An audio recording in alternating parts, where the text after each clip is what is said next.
வணக்கம் banking info Tamil YouTube channel. So இந்த வீடியோவில் நம்ம JB paper 3 module D unit 4 costing மெத்தட்ஸில் பேட்ச் காஸ்டிங் பார்க்க போகிறோம். ஸோ இதே மாடியூலில் நம்ம டாபிக் வைஸ் நிறைய வீடியோ போட்டிருக்கோம். கீழே டிஸ்கிரிப்ஷனில் லிங்க் எடுக்கிறேன், பிளேலிஸ்ட் லிங்க் செக் பண்ணி பாருங்கள். ஸோ பேட்ச் காஸ்டிங் அப்படின்றது இது ஒரு டைப் ஆஃப் முக்கியமான ஒரு காஸ்டிங் மெத்தட்ஸில் எல்லா நேரத்துலையும் வந்து பார்த்திங்கன்னா ஜாப் காஸ்டிங் மட்டும் இல்லைனா ப்ராசஸ் காஸ்டிங் மட்டும் வந்து பார்த்திங்கன்னா இண்டஸ்ட்ரியில் யூஸ் பண்ணிகிட்டு இருக்க மாட்டாங்க. பிகாஸ் காமன் கேரக்டர்ஸ் இருக்கக்கூடிய ப்ராடக்ட்ஸுக்கு வந்து பார்த்திங்கன்னா ஜாப் காஸ்டிங் ஹெல்ப்ஃபுல்லாக இருக்கும். இதே இண்டிவிஜுவல் கேரக்டரிஸ்டிக்ஸ் இருக்கக்கூடிய ப்ராடக்ட்ஸுக்குலாம் வந்து பார்த்திங்கன்னா ப்ராசஸ் காஸ்டிங் ஹெல்ப்ஃபுல்லாக இருக்கும். ஸோ இது ரெண்டுக்கான காம்பினேஷன் தான் வந்து பார்த்திங்கன்னா நிறைய இடத்துல யூஸ் பண்ணக்கூடிய நிலைமை வரும். ஃபார் எக்ஸாம்பிள் எடுத்துக்கோங்களேன், இப்போதே ஒரு டேபிள் மேனுஃபேக்சரிங் இண்டஸ்ட்ரி இருந்தாங்கன்னா அந்த டேபிள்ன்றது ஒரே ப்ராடக்ட் தான். பட் அதில் சில டேபிளுக்கு வந்து கஸ்டமர்ஸ் வந்து எக்ஸ்ட்ரா பாலிஷ் கொடுக்க சொல்லுவாங்க, இல்லைனா கலர்ஸ் மாற்ற சொல்லுவாங்க, இல்லைனா வந்து பார்த்திங்கன்னா சைஸ் வந்து கொஞ்சம் கம்மியாக கொஞ்சம் அதிகமாக அந்த மாதிரி சில மாடிஃபிகேஷன்ஸ் இருக்கும். அவங்க மேனுஃபேக்சரிங் பண்ணுறது சேம் ப்ராடக்ட்னாலும் சில நேரத்தில் அந்த சில ப்ராடக்ட்டுக்கான கேரக்டரிஸ்டிக்ஸ் மாறுபடுறதுனால இதோட காம்பினேஷன், இந்த job costing individual and process காஸ்டிங்கோட காம்பினேஷன் வந்து இங்கே ரொம்ப முக்கியமாக இருக்குது. பிகாஸ் அதே டேபிள் மேனுஃபேக்சரிங்கில் நார்மலாக அவங்க ப்ராசஸ் பண்ணுற டேபிள் வந்து ஒரே மாதிரியான டேபிள்ஸாக இருக்கும் பட்சத்தில் அதுக்கு வந்து பார்த்திங்கன்னா டேபிளுக்கு என்ன காஸ்ட் ஆகுது அப்படின்றது ஈஸியாக கண்டுபிடிச்சிடலாம். பட் இங்கே அதுக்கு நடுவில் சில எக்ஸ்ட்ரா பாலிஷான டேபிள்ஸ் இருக்கிறதுனால அந்த பர்டிகுலர் ஜாப் காஸ்டிங் மெத்தட் இங்கே யூஸ் பண்ணால் அந்த எக்ஸ்ட்ரா பாலிஷுக்கான டேபிள் ஆக்சுவல் காஸ்ட் என்ன அப்படின்றது காணாமல் போயிடும். அதாவது 4 டேபிள்ஸ் வந்து ஒரே மாதிரி க்ரியேட் பண்ணுறாங்க. ஸோ இதுக்கு நம்ம ஜாப் காஸ்டிங் யூஸ் பண்ணாங்கன்னா இது 4மே சேமாக இருக்கிறதுனால இதுக்கு ஏதாவது ஒரு method job costing method use பண்ணாங்கன்னா ஒரு டேபிளுக்கு என்ன காஸ்ட் ஆகுதோ அதை வந்து நம்ம கண்டுபிடிச்சிடலாம். இதே வந்து இந்த 4 டேபிளில் நடுவில் ஒரு டேபிள் மட்டும் எக்ஸ்ட்ரா பாலிஷிங் டேபிளாக இருந்துச்சுன்னா, எக்ஸ்ட்ரா பாலிஷ் பண்ண டேபிளாக இருந்துச்சுன்னா அதே பர்டிகுலர் ஜாப் காஸ்டிங் மெத்தட் இங்கே 4க்குமே யூஸ் பண்ணும்போது இந்த 4க்குமே வந்து ஒரே மாதிரி காஸ்டிங் தான் ஒரே மாதிரி காஸ்டிங் தான் வரும். எக்ஸாம்பிள், டோட்டல் காஸ்ட் வந்து பார்த்திங்கன்னா 400 ரூபா அப்படின்னு வருதுன்னு வைங்களேன். ஈச் டேபிளுக்கு 100 ரூபான்னு தான் வரும் ஜாப் காஸ்டிங்கில். ஆனால் இங்கே வந்து 4 டேபிளுக்கும் வந்து பார்த்திங்கன்னா தனித்தனியாக வந்து கேரக்டரிஸ்டிக்ஸ் இல்லை. பட் ஒருவேளை இந்த நடுவில் இருக்க டேபிளுக்கு மட்டும் எக்ஸ்ட்ரா பாலிஷ் ஆகிருக்கும் போது அதே 100 ரூபா ஈச் டேபிள் நம்ம கொடுக்க முடியாது. ஸோ இங்கே ப்ராசஸ் காஸ்டிங்கும் இன்க்ளூட் ஆகணும். இதுதான் அந்த காம்பினேஷன் ஆஃப் போத் அப்படின்றத சொல்கிறாங்க. இங்கே தான் இந்த பேட்ச் காஸ்டிங் வந்து அப்ளிகபிள் ஆகுன்றதுங்க. பிகாஸ் இந்த பேட்ச் காஸ்டிங் அப்படின்றது எதுக்குன்னா எங்கே அப்ளிகபிள் ஆகுனா ஒரு இண்டிவிஜுவல் யூனிட்டுக்கு வந்து அப்ளிகபிள் ஆகாது. இந்த பேட்ச் காஸ்டிங் எப்பவுமே ஒரு இண்டிவிஜுவல் யூனிட்க்கு அப்ளிகபிள் ஆகாது.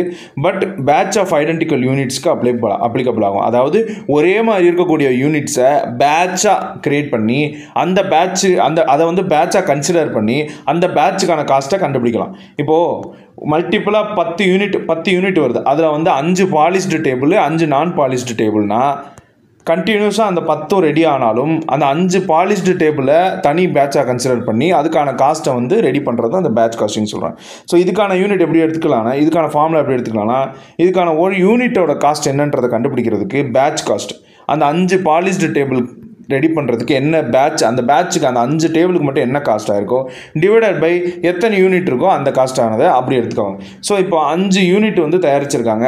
5 யூனிட் தயாரிக்கிறதுக்கு 500 ரூபா காஸ்ட்டாக இருக்குன்னா நான் சொல்கிறது பேட்ச் காஸ்டிங். ஸோ அந்த 5 அன்பாலிஷ்டு, ஸோ டிவைடட் பை 5 போட்டோம்னா 100. ஸோ ஒரு டேபிள் 100 அப்படின்னு எடுத்துப்பாங்க.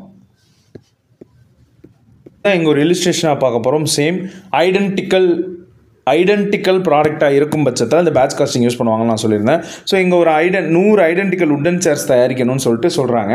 ஸோ கம்பெனி என்ன எஸ்டிமேட் பண்ணியிருக்குன்னா அதுக்கான மெட்டீரியல் செலவு 1 லட்ச ரூபா ஆகும், லேபருக்கு 50,000 ரூபாய் ஆகும், அதேமாதிரி மேனுஃபேக்சரிங் அட்மினிஸ்ட்ரேஷன் எக்ஸ்பென்சஸ் ஒரு 20,000 ரூபாய் ஆகும் அப்படின்றத சொல்லியிருக்காங்க. ப்ளஸ் வந்து பார்த்திங்கன்னா கம்பெனி பாலிசி படி ஃபிக்ஸ்டு அண்ட் நான் ஃபிக்ஸ்டு மேனுஃபேக்சரிங் எக்ஸ்பென்சஸ்ன்றது 20% மெட்டீரியல் காஸ்ட்லேருந்து 20% வரைக்கும் வரும் அப்படின்றத மென்ஷன் பண்ணியிருக்காங்க. ஸோ இதை வச்சு நம்ம டோட்டல் காஸ்ட் எப்படி எடுக்கலாம்னா 100 டேபிளுக்கு 1 லட்ச ரூபா மெட்டீரியலு, 50,000 ரூபாய் 1 லட்ச ரூபா மெட்டீரியலு, 50,000 ரூபாய் லேபரு, 20,000 ரூபாய் manufacturing over heads. So total 1,70,70,000 ரூபாய் டோட்டல் வேரியபிள் காஸ்ட்டு. ஸோ இப்போ வந்து பார்த்தீங்கன்னா ஃபிக்ஸ்டு காஸ்ட் எவ்வளோ சொல்லியிருந்தோம் இங்கே 20% of material cost. So material காஸ்ட்ன்றது 1 லட்சம், 1 லட்சத்தில் 20% வந்து பார்த்தீங்கன்னா 20,000. ஸோ டோட்டல் காஸ்ட் இந்த 100 ஐடென்டிக்கல் சேர்ஸ் தயாரிக்கிறதுக்கு டோட்டல் காஸ்ட்டு 1,90,000 வந்து ரெடி செலவாகுது.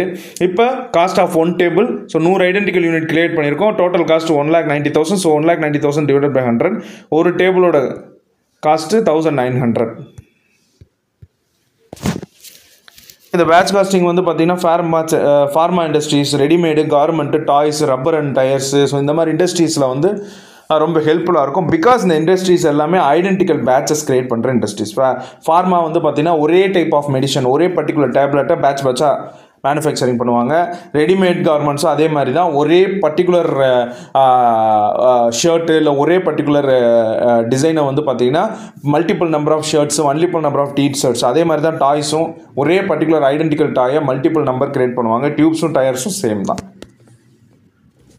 ஸோ அடுத்து சர்வீஸ் காஸ்ட்டு. ஸோ இது நம்ம எல்லாருக்குமே தெரியும். ஜென்ரலாக சர்வீஸ் காஸ்ட்டுன்றது வந்து பார்த்திங்கன்னா பேர்லேயே இருக்குது. ஸோ மேனுஃபேக்சரிங் இண்டஸ்ட்ரீஸ் இல்லாமல் எந்தெந்த இண்டஸ்ட்ரீஸ்லாம் வந்து பார்த்திங்கன்னா சர்வீஸ் ப்ரொவைட் பண்ணுதோ, எந்தெந்த ஆர்கனைசேஷன்லாம் அவங்களுக்குலாம் வந்து ஒரு ஆப்ரேஷனல் காஸ்ட் இருக்கும். அதாவது அந்த சர்வீஸை வந்து ப்ரொவைட் பண்ணுறதுக்கான செலவுன்னு இருக்கும். அப்படி ப்ரொவைட் பண்ணுறதுக்கான அந்த ஆப்ரேஷனுக்கான காஸ்ட்டு தான் வந்து இந்த காஸ்ட்டு சர்வீஸ் காஸ்ட்டு. ஸோ இதை வந்து பார்த்திங்கன்னா எந்தெந்த ஆர்கனைசேஷன் எக்ஸாம்பிள் எடுத்துகிட்டு transport, utility like electricity, water supply, hotel, hospital, education, இதெல்லாம் வந்து பார்த்திங்கன்னா இந்த சர்வீஸ் காஸ்டிங்கை யூஸ் பண்ணுவாங்க. அதே மாதிரி சர்வீஸ் காஸ்டிங்கில் எக்ஸ்டர்னல், இன்டர்னல் 2 சர்வீசஸ் இருக்குது. பிகாஸ் இன்டர்னல் சர்வீஸ்ன்றது கேன்டீன் சர்வீசஸ் மாதிரி எக்ஸாம்பிள் எடுத்துக்கலாம், அந்த ஆர்கனைசேஷனுக்குள்ளேயே நடக்கக்கூடிய சர்வீஸ். எக்ஸ்டர்னல் சர்வீஸ் அப்படின்னு எடுத்துக்கிட்டோம்னா அவுட் சைட் பார்ட்டிஸ்க்கு கொடுக்கக்கூடிய சர்வீஸ். ஸோ மேக்ஸிமம் இந்த அவுட் சைட் பார்ட்டிஸ்க்கு கொடுக்கக்கூடிய சர்வீஸ் தான் வந்து பார்த்திங்கன்னா காஸ்டிங்கில் வரும். பிகாஸ் இதில் இந்த அவுட் சைட் பார்ட்டிஸ்க்கு கொடுக்கக்கூடிய சர்வீஸ் தான் அந்த கம்பெனியோட ஆக்சுவல் பிஸ்னஸாக இருக்கும்.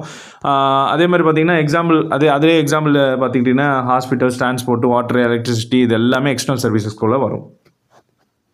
ஸோ இந்த சர்வீஸ் காஸ்ட்டோட அப்ளிகேஷன் முன்னாடியே சொன்ன மாதிரி எவ்வளோ காஸ்ட் ஆகுது அப்படின்றத கணக்கிடுறதுக்கு, அந்த சர்வீஸ் கொடுக்கறதுக்கு.